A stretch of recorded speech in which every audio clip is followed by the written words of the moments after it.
Hello everyone, welcome back to my channel. কিছুদিন busy থাকার কারণে তোমাদের সাথে আমি দেখা করতে পারিনি, কিন্তু যখন দেখা করব তাহলে স্পেশাল কিছু তোমাদের সাথে শেয়ার করব না তা তো হয় না বলো। তো সেই জন্য আমার একটা স্পেশাল মেনু তোমাদের সাথে শেয়ার করছি। এটা ছিল একটা সানডে। বেশ কিছুদিন আগে রেমাল যে ঝড়টা এসেছিল, তো সেই ঝড়ের দিনের মানে সানডের দিনের ব্লগটা তোমাদের সাথে শেয়ার করছি। তো আশা করি সবাই ভালো আছো। তো বলে রাখি, আজকের যে ব্লগটা তোমাদের সাথে শেয়ার করব সেটা হচ্ছে আমার একটা স্পেশাল মেনু, যেটা হচ্ছে চিকেন রোস্টেড। এখানে যে যে উপকরণগুলো লাগবে সেগুলো তোমাদের সাথে শেয়ার করে দিচ্ছি। পেঁয়াজ, টক দই, আমন্ড, কাজু আর পিনাট বাটার, আদা রসুনের কাঁচা লঙ্কার পেস্ট। এখানে যে স্পেশাল মশলাটা লাগবে সেটা হচ্ছে এই মশলাটা। এটা হচ্ছে চিকেন রোস্ট মশলা, যেটা অনেক রকম মশলা মিক্স আপ। আমি বলে দিচ্ছি তোমাদের এর মধ্যে কি কি মশলা আছে। এর মধ্যে আছে জায়ফল, জয়িত্রী, সাজিরে, তার সাথে গোলমরিচ, আর তার সাথে শুকনো লঙ্কা আছে দুটো, তেজপাতা আছে, ছোট এলাচ, লবঙ্গ, দারচিনি আছে, আর আছে অল্প একটু স্টার আনিস। তো এইটা হচ্ছে টোটাল তোমার গরম মশলা। এর পুরোটাই কিন্তু সাদা তেলে হবে। তো সাদা তেলের মধ্যে আমি নিয়েছি Emami healthy and tasty sunflower oil. তো এখন যেহেতু সানডে, সেহেতু আমি কোনো তোমাদের হেলদিভাবে দেখাচ্ছি না, কিন্তু এটা অনেকটাই ঘি যায়, যেখানে আমি ঘিয়ের পরিমাণটা অল্প করব। তো প্রথমে সাদা তেলের মধ্যে আমি পেঁয়াজটাকে বেরেস্তা করে নেব। তো তার জন্য আমি প্যান চাপিয়ে দিয়েছি, মানে কড়াই চাপিয়ে দিয়েছি বেরেস্তাটা রান্না করার জন্য।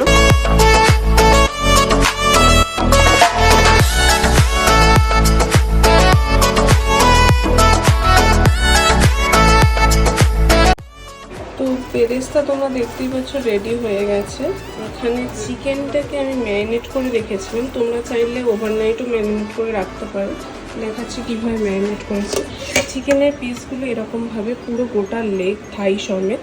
তো এটার মধ্যে আমি দিয়েছি টক দই, নুন আর রেড চিলি পাউডার দিয়ে ম্যারিনেট করে রেখে দিয়েছি। এবার কড়াইতে তেল গরম করতে দেব, দিয়ে আমি যে তেলে আমরা বেরেস্তা করেছিলাম সেই তেলেই একটু বেশি তেল বাড়িয়ে গরম করতে দেব, যাতে চিকেনগুলোকে আমরা ফ্রাই করতে পারি। এখন দেখতেই পাচ্ছ চিকেনটাকে আমি ফ্রাই করতে শুরু করেছি। তো চিকেনটা খুব মিডিয়াম হিটে ফ্রাই করতে হবে, খুব বেশিও ফ্রাই হবে না, তাহলে ওর সফটনেসটা নষ্ট হয়ে যাবে। চিকেনটা যেন সফটই থাকে।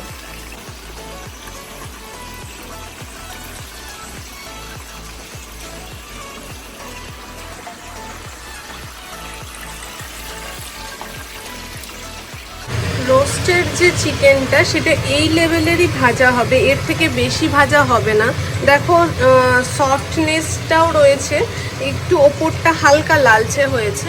তো এরকমই ভাজা হবে, তাহলে সফটনেসটাও থাকবে আর চিকেনটা জুসিও থাকবে।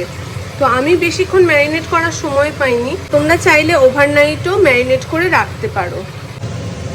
তো তোমরা যেমনটা দেখছো চিকেন একে একে ভেজে আমি মানে ভাজা হয়ে গেছে। লাস্ট বাকি আছে একটাই পিস চিকেন। তো এটা ভাজা হলে তোমরা চেষ্টা করবে যেন এই চিকেনটা একটু ছোট সাইজের মুরগি হয়, তাহলে বেশি ইজি হবে তোমাদের রান্নাটা করতে। তো আমি ভাজা তেল থেকে অল্প তেল ঢেলে, বেশি তেল আমি নিইনি, তাও অনেকটাই তেলের মধ্যে হবে এটা। তো একটু ছোট এলাচ, লবঙ্গ, দারচিনি ফোড়নে দিয়ে দিয়েছি। এবার আমি আদা রসুনের পেস্টটা দিয়ে দেবো। এর মধ্যে কাঁচা লঙ্কাও বাটা আছে।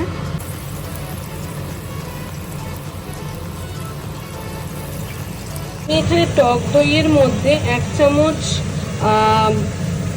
ধনে গুঁড়ো, মানে টেবিল চামচের 1 চামচ উপচে আমি ধনে গুঁড়ো দিয়েছি। আমি এখানে জিরে গুঁড়ো দেবো না, শুধু ধনে গুঁড়োতেই কাজটা হবে, আর কোনো হলুদ পড়বে না এখানে। আর যে রেড চিলিতে আমরা ম্যারিনেট করেছিলাম সেই রেড চিলিতেই রান্নাটা হবে। তো এখানে আমি সামান্য একটু নুন দিয়ে দেবো, যেহেতু চিকেনে নুন দেওয়া আছে, তো নুনটা পরিমাণ মতনই দিতে হবে। যেহেতু টক দই তেলে পড়লে কেটে যায়, কেটে যায়, তো সেই জন্য একটু নুন দিয়ে দেবো, যাতে টক দইটা ছানা কাটা ব্যাপারটা না হয়ে যায়। দিয়ে এটাকে ভালো করে একটু গুলিয়ে নেব। আর এখানে তো আদা রসুনের পেস্টটা একটু ভালো করে তেলে গন্ধটা যতক্ষণ না কাঁচা গন্ধটা যাচ্ছে ততক্ষণ আমি কষিয়ে নিচ্ছি। তো এবারে আমি যত বাদামগুলো রেখেছিলাম সেইগুলোর পেস্টটা দিয়ে দিচ্ছি, মানে চীনা বাদাম, কাজু, তার সাথে আমন্ড, এই বাদামের পেস্টটা আমি দিয়ে এটাকে ভালো করে কষাবো। তারপরে টক দইয়ের সাথে মশলার পেস্টটা দিয়ে।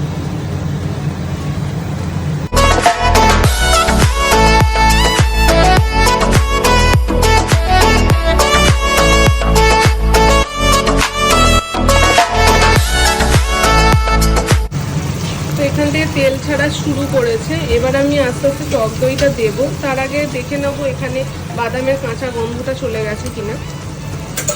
তো এখানে তেল পুরো সাইড দিয়ে ছেড়েও গেছে, আর এবারে আমি টক দইটা আস্তে আস্তে ঢেলে দেবো।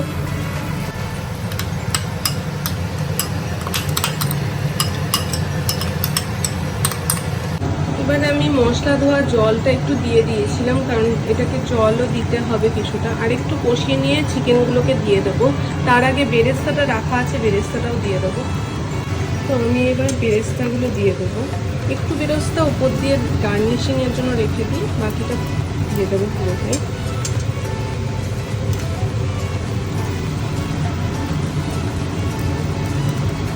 এখান থেকে দেখো 6 বালিগঞ্জ প্লেস থেকে খাবারও এসে গেছে। আমি জানি না কি আছে এর মধ্যে, এটা একজনের স্পেশাল গিফট আছে আমাদের জন্য। তো সেটা কি আছে পরে তোমাদের দেখাচ্ছি। বাবাও অ্যাকচুয়ালি শুভকে ঘাবড়ে দিচ্ছে ব্যাপারটা নিয়ে।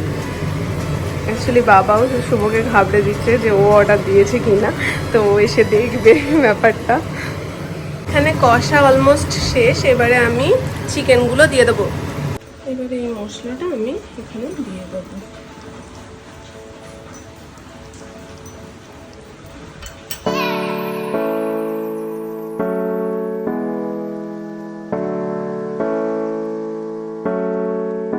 তো বন্ধুরা এখন দেখলে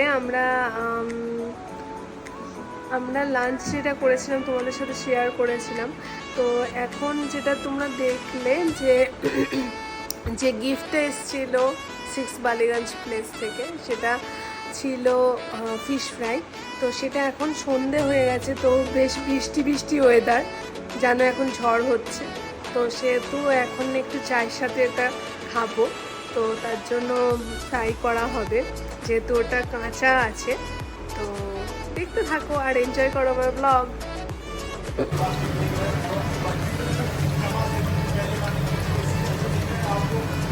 এখানে মা এগুলোকে ফ্রাই করছে, আর তনুশ্রী এখানে সার্ভ করছে। যা, এটা কি হয়ে গেল? পড়ে গেল। কি খাবি? ফিশ ফ্রাই খাবি? গিফটের ফিশ ফ্রাই।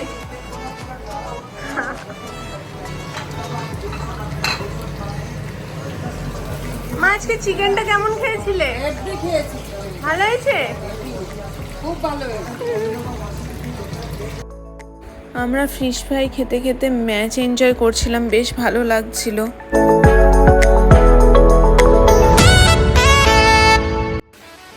খাওয়া দাওয়ার পরে বাইরের ওয়েদারটা তোমাদের সাথে শেয়ার করছি। দেখো কতটা ঝড় বৃষ্টি হচ্ছে।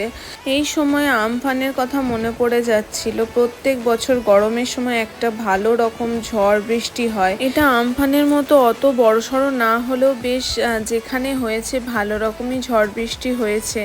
তো আমাদের এখানেও ঝড় বৃষ্টি ভালোই হয়েছে। তো এই ওয়েদারটা উপভোগ করতে করতে আজকের ব্লগটা এখানেই শেষ করলাম। তোমাদের কেমন লাগলো অবশ্যই কমেন্টে জানিও। আজকের জন্য টাটা।